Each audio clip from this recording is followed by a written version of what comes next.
آج شب شہادت ہے اور اس ہستی کی شہادت کی شب ہے کہ جو سب سے زیادہ اس بات کی حقدار ہے کہ ہم اس پہ گریہ کریں۔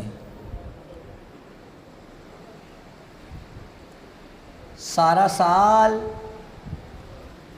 آپ سید سجاد کو حسین کا پرسہ دیتے ہیں، آج آپ نے حسین کو سجاد کا پرسہ دینا ہے۔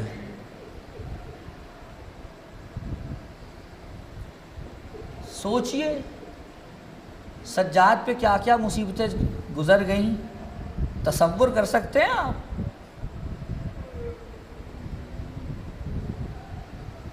یہ سامنے شہنشین دیکھ رہے ہیں آپ، اس میں علم لگے ہوئے ہیں، تابوت رکھے ہوئے ہیں۔ یہ امام حسین کے ہاتھ سے مس ہوئے ہوئے نہیں ہوئے ہوئے؟ امام حسین نے آپ کو لا کے دیے ہیں؟ نہیں دیے۔ لیکن آپ ان کا احترام کیوں کرتے ہیں؟ کیونکہ یہ منسوب ہیں امام حسین سے۔ ایسے ہی ہے، علم، تابوت، جھولا، زلجنا، ہر چیز منسوب ہے نا امام حسین سے۔ آپ کتنا احترام کرتے ہیں؟ خدا نخواستہ اگر جلوس میں کھڑا علم ہوا کی وجہ سے زمین پہ گرنے لگے، آپ آگے بڑھ کے جاتے ہیں اور اپنی جان پہ کھیل کے بھی اس علم کو بچانے کی کوشش کرتے ہیں۔ ایسے ہے؟ آپ ذرا 2 لمحے کے لیے تصور کریں، دربار ابن زیاد میں جس سر کے ساتھ بے ادبی ہو رہی تھی وہ منسوب نہیں تھا، وہ حسین کا اپنا سر تھا۔ اجرکم علی اللہ۔ اور بے ادبی بھی کیسی بے ادبی، اگر روایت سخت ہو تو مجھے معاف کر دیجئے گا، لیکن یہ ہے۔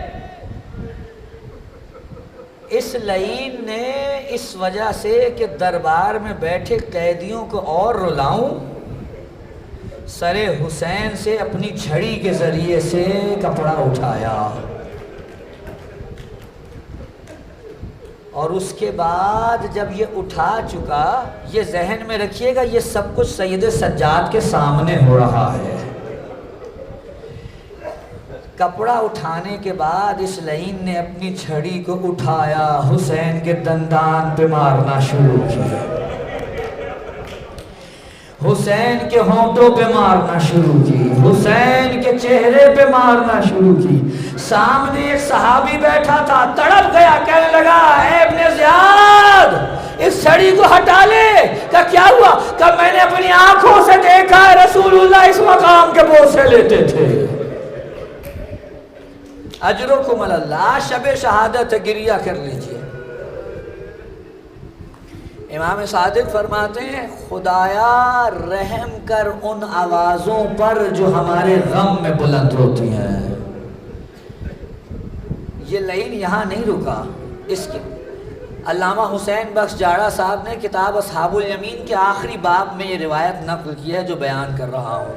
یہ لعین یہاں نہیں رکا، کہتے ہیں اس کے دربار میں ایک فاحشہ عورت بیٹھی تھی، اس نے آگے بڑھ کے کہا اے امیر تجھے اتنی بڑی فتح ملی ہے، ایسے تو بات نہیں بنے گی۔ کہا تو کیا کروں؟ کہا حسین کا سر جس تشت میں رکھا ہے، حسین کا سر رخسار کے بل تشت میں ہے، اس کو گردن کے بل تشت میں رکھ تاکہ سب دیکھیں۔ کہتے ہیں اس لعین نے حسین کی زلفوں میں ہاتھ ڈالا اور ایک مرتبہ چاہا کہ سر حسین کو گردن کے بل ٹکائے، لیکن راوی کہتا ہے کہ سر حسین گردن کے بل اس لیے نہیں رک سکا کیونکہ سر حسین کو 12 ضربوں سے خنجر کے ذریعے کاٹا گیا تھا، گردن کی سطح ہموار نہیں تھی۔ کئی مرتبہ رکھنے کے باوجود بھی سر حسین رخسار کے بل تشت پہ گر گیا۔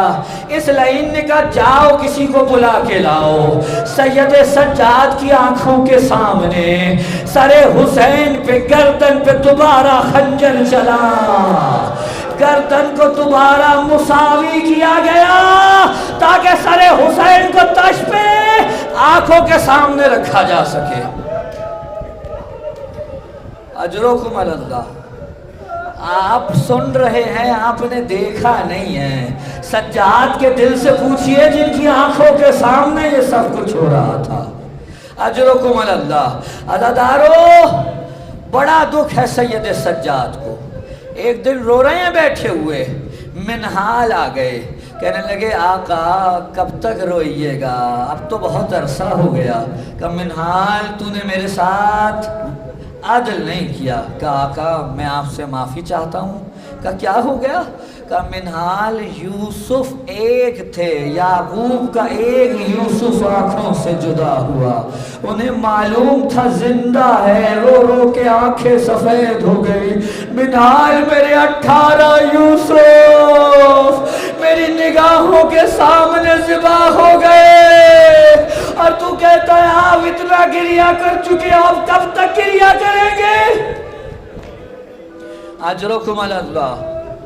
منہال بھی رونے لگے منہال۔ اب پھر آگے بڑھے، کہا امام کی دل جوئی کر لوں ایک جملہ کا۔ کہا آقا درست ہے آپ پہ بڑا ظلم ہے، لیکن شہید ہونا تو آپ کی میراث ہے نا، شہادت تو آپ کی میراث ہے۔ کہا منہال درست کہا ہماری میراث ہے، لیکن بس یہ بتا دو شہادت کے ساتھ ساتھ یہ دربار اور بازاروں میں ہماری گھر کی خواتین کا آنا یہ کب سے ہماری میراث ہو گئی؟ اجرکم اللہ۔ پھر ایک مرتبہ سجاد نے آواز دی، منہال الشام الشام الشام۔ سجاد ایک طرف شام کو روتے ہیں اور دوسری طرف کیا دکھ ہے سجاد کو؟ آپ مجھ سے سوال کریے، جب بھی آپ کسی کا جنازہ دفناتے ہیں تو دفن کرنے کے بعد کیا کرتے ہیں؟ آپ کتبہ لکھتے ہیں نا، کتبہ لکھتے ہیں قبر پہ۔ سجاد جب 13 محرم کو آئے کربلا میں حسین کو دفنانے تو سجاد نے بھی ایک کتبہ لکھا۔ کیا کتبہ تھا؟ سجاد نے لکھا ھذا القبر الحسین الذی قتلوہ عطشانا غریبا۔ یہ اس حسین کی قبر ہے جس کو ظالموں نے پیاسا قتل کیا ہے۔ ساری زندگی یہ قلق رہا سجاد کو، میرا بابا پیاسا مارا گیا۔ جب بھی مدینے کی گلیوں سے گزرتے ہیں قصاب ذبیحوں پہ پردے ڈال دیتے ہیں، ارے امام سے برداشت نہیں ہوتا۔ عزادارو ایک دن گزر رہے تھے، ایک قصاب نے آتے ہوئے نہیں دیکھا، سجاد نے ذبیحے کو دیکھا، رنگ متغیر ہو گیا، اس نے ہاتھ جوڑے کہا آپ کو اذیت دینا مطلوب نہیں تھا۔ کہا نہیں، بس 2 سوالوں کا جواب دے دے۔ پہلا سوال یہ ہے جب تو اسے ذبح کر رہا تھا کیا اس کے سامنے اس کی نسل کا کوئی اور جانور تو نہیں تھا؟ کہ نہیں آقا، آپ کے آقا آپ کے جد کی شریعت پہ عمل کرتا ہوں، اس کی نسل کا کوئی اور جانور نہیں تھا۔ کہ دوسرا سوال یہ ہے جب تو نے اسے ذبح کیا کیا پانی پلایا تھا؟ کہا آپ کے جد کا کلمہ گو ایک بار نہیں 3 بار پانی پلایا۔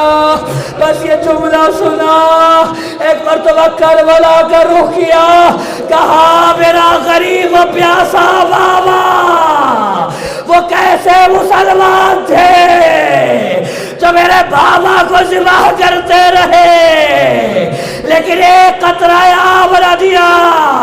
سجاد حسین کو روتے ہوئے گزر گئے، بڑی شان و شوقت سے جنازہ اٹھا، اہل بیت کے گھر کا پہلا جنازہ جو بڑی شان و شوقت سے اٹھا، جا کے بقی میں دفن ہوا۔ لیکن اگر سجاد سے پوچھے تو سجاد کا دل خوش نہیں ہے۔ میرا دل کہتا ہے سجاد کا دل خوش نہیں ہے۔